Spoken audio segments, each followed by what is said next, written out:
Hello viewers, welcome to my new technology so আজকে আমার topics হলো এনআইডি কার্ড রিইস্যু ব্যাপারে। সো দেখুন, আমি এনআইডি কার্ড রিইস্যুর ব্যাপারে আমি যখন কাজ করতে যাব তখন গুগল থেকে আমি এনআইডিবিডি সার্চ করলে এরকম একটি ইন্টারফেস আসবে। এখান থেকে আমি একটু জুম করে দেখাবো। দেখুন, এনআইডি অনলাইন সার্ভিস যে উপরের অপশনটি, এখানে আমি ক্লিক করছি। করার পরে এখান থেকে এখন যাদের অ্যাকাউন্ট নাই এবং যাদের নিবন্ধন পূর্বে করা আছে তারা এখান থেকে লগ ইন করবেন।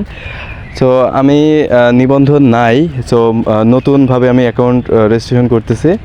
সো এখানে দেখুন, এখানে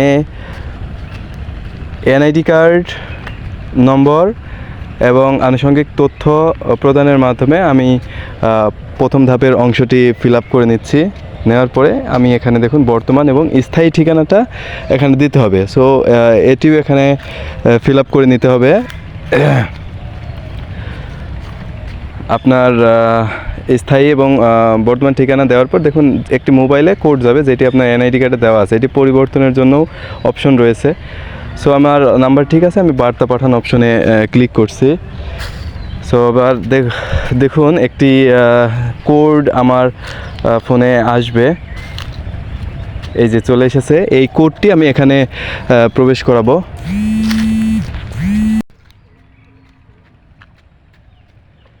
দেখুন, এটি এখান থেকে বহাল অপশনে ক্লিক করছি। এরপরে এরকম একটি পেজ আসবে। সো এখানে যে ইনস্ট্রাকশনটি দেওয়া আছে যে প্রক্রিয়াটি শেষ করার জন্য কয়েকটি ধাপ। এখানে প্রথমেই এনআইডি ওয়ালেট একটি অ্যাপ্লিকেশন পূর্বেই আপনার ফোনে ইনস্টল করা থাকতে হবে। আমার ইনস্টল করা আছে। সো ইনস্টল করা থাকলে এখানে যে লাল ট্যাপ বাটন দেখা যাচ্ছে, এইখানে ক্লিক করলে সরাসরি আমার দেখুন সেই অ্যাপসে নিয়ে আসলো, যে এনআইডি ওয়ালেট অ্যাপসটি। সো এখান থেকে এখন এই যে ইনস্ট্রাকশন দিয়ে দিচ্ছে যে ফেসকে কীভাবে 3টি ধাপে ভেরিফাই করবে। সো সেটি হয়ে গেলে আপনার দেখবেন পুরা ইনফরমেশন এখানে চলে আসছে। আমি গোপনীয়তার স্বার্থে আমি এটিকে হিডেন রাখছি। সো এরপরে এই যে অপশনগুলো দেখছেন এখানে রিইস্যু, তারপরে স্মার্ট এনআইডি কার্ড স্ট্যাটাস, তারপর ডাউনলোড। সো আমার যেহেতু টপিকস রিইস্যু, সো রিইস্যু অপশনে ক্লিক করব। এই যে দেখুন, রিইস্যু অপশনে ক্লিক করলে এইরকম একটি পেজ আসবে। এখান থেকে যে এডিট অপশনটিতে ক্লিক করতে হবে। এডিট অপশনে ক্লিক করার পরে এখানে আপনার যে দেখুন যে লিঙ্কটি দেখা যাচ্ছে এখানে ফিস বা চার্জ, এই লিঙ্ক থেকে কিন্তু আপনারা ফিস চার্জ, রিইস্যু ফিস চার্জ কোন এনআইডি কার্ডের জন্য কত জরুরি বা বিভিন্ন ক্যাটাগরিতে এটির ফিস আলাদা আছে। সো এটি আমরা যদি নাও দেখি, পরবর্তী যে দেখুন বিকাশ অ্যাকাউন্টের মাধ্যমে বিভিন্ন যে মাধ্যমগুলোর মাধ্যমে এটি পরিশোধ করতে হবে। সো এটিকে পরিশোধ করার জন্য কি করতে হবে, এখানে দেখুন বহাল অপশনে ক্লিক করলেও আপনি যখন পুরো প্রক্রিয়াটি শেষ করতে যাবেন তখন আপনাকে দেখাই দেবে যে কত টাকা চার্জ প্রযোজ্য এবং সেটিকে জমা প্রদানপূর্বক আপনাকে অ্যাপ্লাই করতে হবে।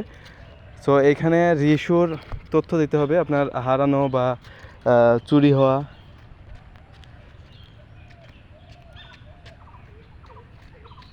এখানে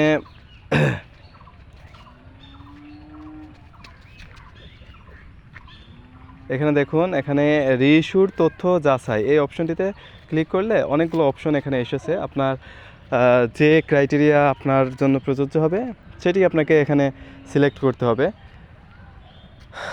আচ্ছা, এরপরে দেখুন এখানে অবশ্যই জিডি করতে হবে, যেটি এনআইডি কার্ড হারালে জিডি করতে হবে এবং সেই জিডি কপি নম্বরটা দিতে হবে। এরপরে পুলিশ যে কর্মকর্তা রয়েছে তার পরিচয় এখানে দিতে হবে, থানার নাম।